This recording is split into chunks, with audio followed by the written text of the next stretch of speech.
కోపంలో తీసుకున్న ఒక తప్పు నిర్ణయం జీవితాలను నాశనం చేస్తుంది. విశాఖపట్నంలో దారుణమైన సంఘటన చోటు చేసుకుంది. నేవీలో టెక్నీషియన్ గా పనిచేస్తున్న చింతాడ రవీంద్ర అనే వ్యక్తి తన స్నేహితురాలు మౌనికను ఇంటికి పిలిచి కిరాతకంగా హత్య చేశాడు. రవీంద్ర గాజువాకలోని ఎల్వి నగర్ ప్రాంతంలోని ఒక అపార్ట్మెంట్ లో నివసిస్తున్నాడు. సుమారు 4 రోజుల క్రితం అతని భార్య విజయనగరంలో ఉన్న తన పుట్టింటికి వెళ్ళింది. ఈ సమయంలో రవీంద్రకు పరిచయమైన మౌనికతో సంబంధాలు కొనసాగుతూనే ఉన్నాయి. ఆదివారం రాత్రి మౌనికను తన ఫ్లాట్ కు పిలిచిన రవీంద్ర ఆమెతో జరిగిన ఘర్షణ తర్వాత అత్యంత పాశవికంగా హత్య చేశాడు. అనంతరం ఆమె శరీరాన్ని ముక్కలుగా కోసి ఫ్రిడ్జ్ లో దాచిపెట్టాడు.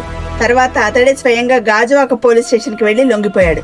పోలీసులు అతడిని వెంట తీసుకుని సంఘటనా స్థలానికి వెళ్లి పరిశీలిస్తే ఫ్రిడ్జ్ లో ప్లాస్టిక్ కవర్లలో శరీర భాగాలు గుర్తించారు. అయితే తల భాగం కనిపించలేదు. మృతురాలు తనను డబ్బుల కోసం వేధించిందని, ఆ ఒత్తిడిని భరించలేక ఈ హత్య చేశానని నిందితుడు తెలిపాడు. అయితే ఈ వాదనలో నిజానిజాలు ఎంతవరకు ఉన్నాయి అన్న సంగతి పోలీసులు లోతైన దర్యాప్తు చేపట్టారు. సీసీటీవీ ఫుటేజ్లు పరిశీలిస్తూ అసలు కారణాలు ఏమిటి అన్న దానిపై విచారణ కొనసాగుతోంది.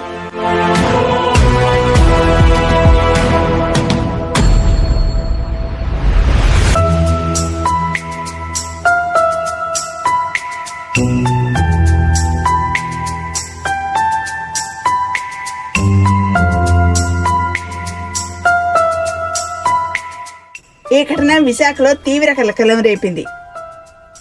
కోపంలో తీసుకున్న ఒక్క తప్పు నిర్ణయం జీవితాలను నాశనం చేస్తుంది. సమస్యలు ఎంత పెద్దవైనా హింస ఎప్పుడూ పరిష్కారం కాదు. మనసులో బాధ ఉంటే మాట్లాడండి, సహాయం కోరండి. అంతేగాని ఇటువంటి హత్యలు చాలా ప్రమాదకరం. అంత బాధ్యతాయుతమైన ఉద్యోగంలో ఉండి క్షణికావేశంలో చేసిన ఆ తప్పుకి అతను మొత్తం జైల్లో ఉండాల్సిన పరిస్థితి ఏర్పడుతోంది. అలాగే ఒక మహిళ తన జీవితాన్ని కోల్పోయింది. చివరికి ఏం మిగిలింది? ఇటువంటి రియల్ స్టోరీస్ కోసం మా ఛానల్ ని సబ్స్క్రైబ్ చేయండి, బెల్ ఐకాన్ నొక్కండి. అప్పుడు ఇటువంటి క్రైమ్ స్టోరీస్ మీకు వెంటనే చేరుతాయి.